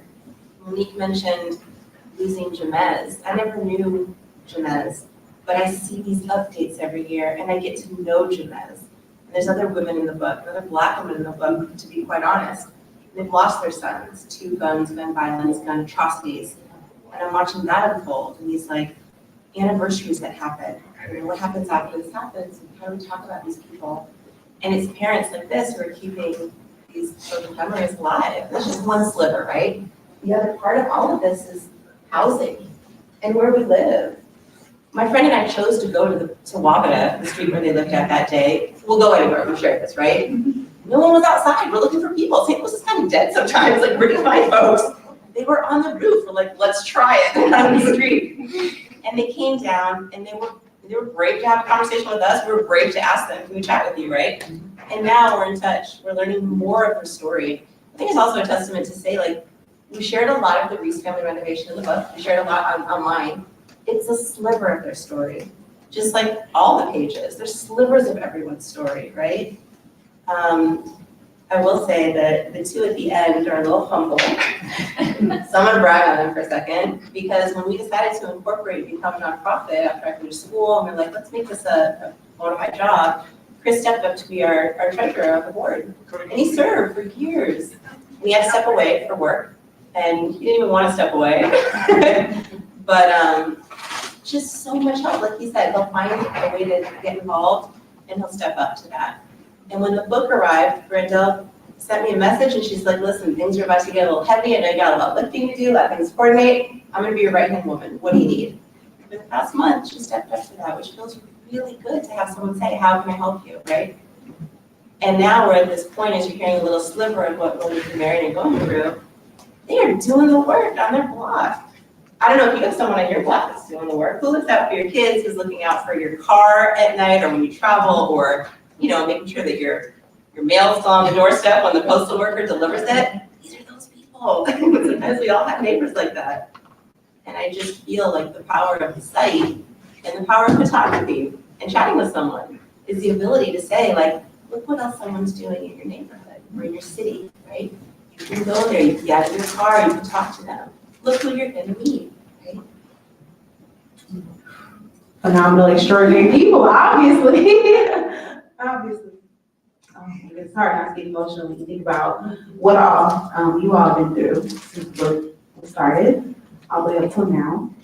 But I know I talked about, we asked how it's impacted you all, but Lindy, how has connecting with not just the folks next to you have impacted you, but just this entire process? Could you tell us how it's impacted you so far? Yeah, like my family's not from here. I moved here in 2013, 14. And just the stability to have a chosen family and to meet folks and go out with my camera and learn a little bit about their lives and their stories and like share it with all of you. It's such a joy. I don't know what I'm gonna do after this. So in a nutshell, that's really it. I mean, I feel like when I wrote the last part of it, you can read about how it has impacted me in my life and how we're trying to model this behavior. To say, hey, you can say hi to someone in St. Louis and maybe you'll build a friendship out of it. Or maybe you can do something a little bit extra to help them in their situation. Maybe a little bit more. But Maybe to move here. Yeah. So that's the biggest joy, yeah. Oh my gosh. Well, with that being said, I know we asked quite a few questions, but we do have a little time for some audience questions. If anyone has anything that they would like to ask, not only these beautiful people that are a part of the book, but also Ms. Lindy, you can raise your hand and I will come around. All right, you can come up here. Leave some Parents, like, please just don't ask me. That's all right. That's okay. Because I have a question. go by phone. I want to know, Chris, where are the donuts? She already asked. Lindy, did you ask where the donuts were?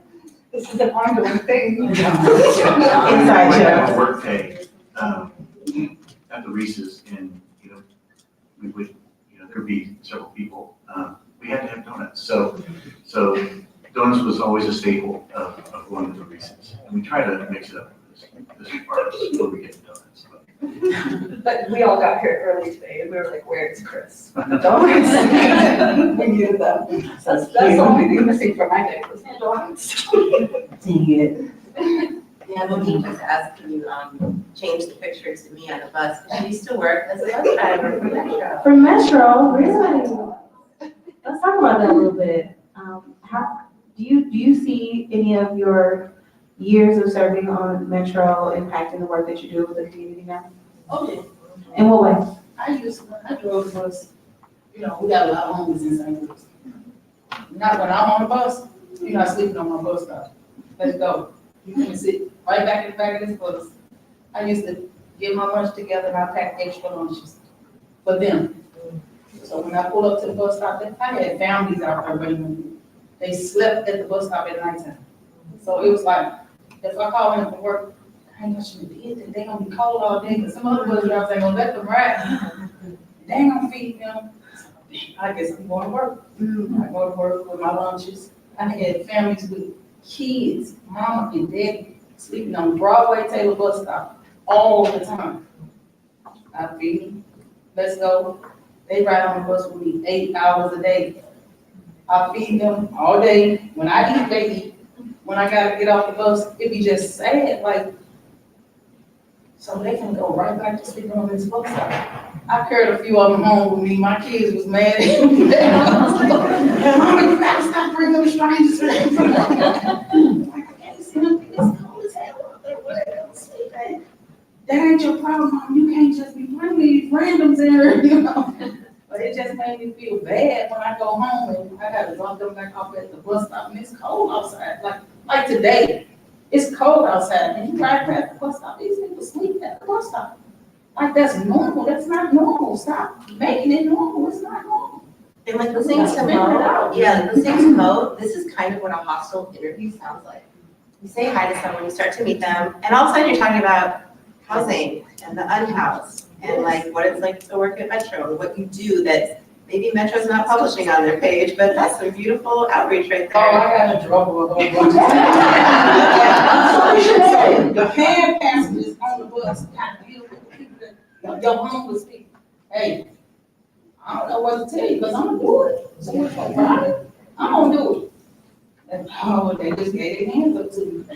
She don't do it anyway, just leave her alone. As long as you don't bother these people that's can't ride this bus, you grab my bus. You ain't gonna sit out there all day in the cold and hungry. I got you. That's another part of my life that I lost when Jamaica got here. I couldn't focus. I couldn't go drive no bus when this wasn't right. So that's another part of I lost it. And we knew that Jamez had passed, and Chris and I went to the funeral. We were invited to go. We showed up, and then we lost track. Yeah. I lost track of everything. Yeah, we tried to reach out, and for a good year, we didn't hear from y'all. Yeah. And then she called one day, and she's like, "Hey, Lindy." Having Jamez's birthday party, come on over. Yeah, she's like, I checked myself into an institution. I thought I was going mad, but I wasn't mad. I was just really sad. And I said to her, would you like to continue telling your story? Do you want me to come over as a friend now, or should I like come over with the gear and listen and share with the audience? And she's like, we can share. I was shocked. Okay, let's do it. Got some Mexican food, hung out, caught up. And then we continued to tell the story on the site, which we did not share in the book because like Audra and Beck and Elaine were saying, it started to get so long, we had to cut it off at a certain point, but we wanted to share the joy behind the project, but give this opportunity for them to come on the panel to tell all of you the stories continued. I'd like to know from you, Reese, what did you think when everybody was coming to the new home trying to fix things and bring things over and help out? Okay. Like with the other house that I wanted to do food pantry with, I said, I'm gonna do this by I said, don't nobody help me like this. He said, call Chris. Nice. But you see why it's such a privilege to be able to support what she's making. But I can only imagine how a person who has given so much, to have something like that taken away could impact you. And then to ask like, how is it that I can do serve and still have this type of experience? And sometimes it makes us ask ourselves if what we're doing is enough.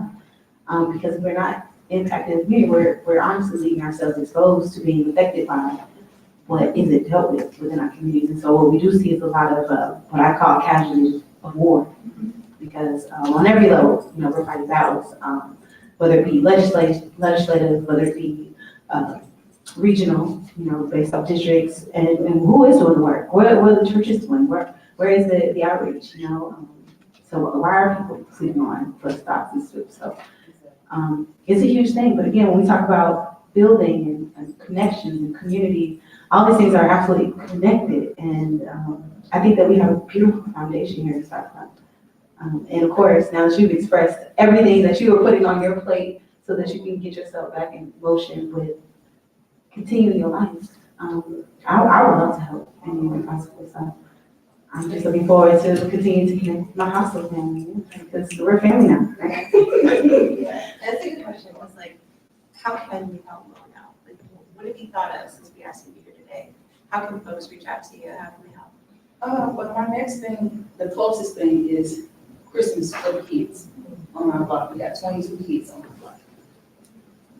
Out of the 22, who's more than 5 people bathroom? No. I don't want them to be, my kids are grandkids. They still my kids. I just took them from my daughter. My kids, they got all the bikes, all the toys. I don't want just my kids to have this. I want all the kids to have something. But I can't do it by myself. I haven't worked since 2015 when my son got killed. I don't know what work is. If it wasn't for him, I don't know where I'd be. Because I can't even work on the houses no more. My mind's not there. But tell him your side He hustle. keep it. She does have a side hustle. No, man, he keeps it going. He keeps it going and he renovates the houses that we do have. So we'll have an income. And as long as those houses are rented, we got income, so we ain't gotta go to work. But you gotta keep it. I don't know.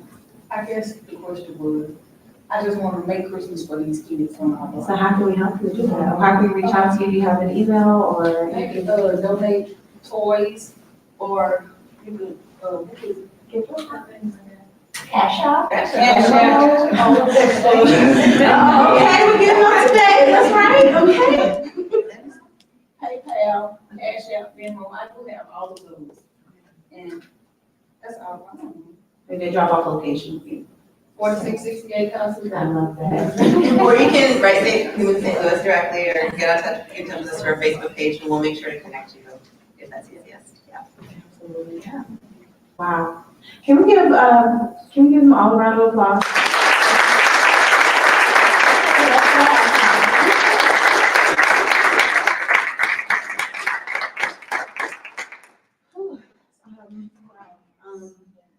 So from the first panel with these beautiful women talking all about the efforts and energy that went into this project to these beautiful people that are actually part of it and continuing on to represent News of St. Louis because again, it's really what it's all about. I just want to thank you, Lindy, for allowing me to be part of this today. And in closing, allow you to say what you would like to say to adjourn this beautiful book release.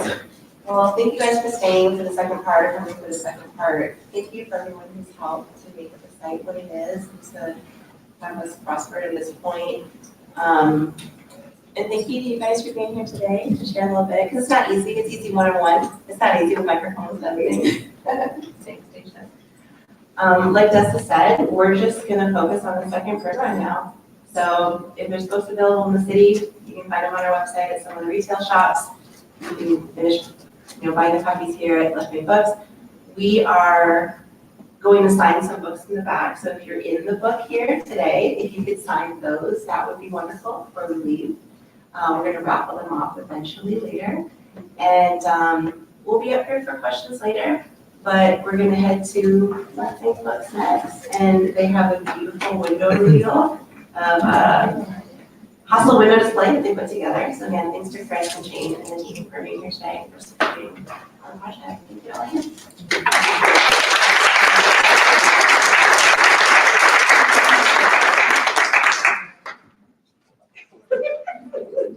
also want to thank everyone for coming out tonight, and especially thank you, Jackie, at Schlafly Public Yes, Library.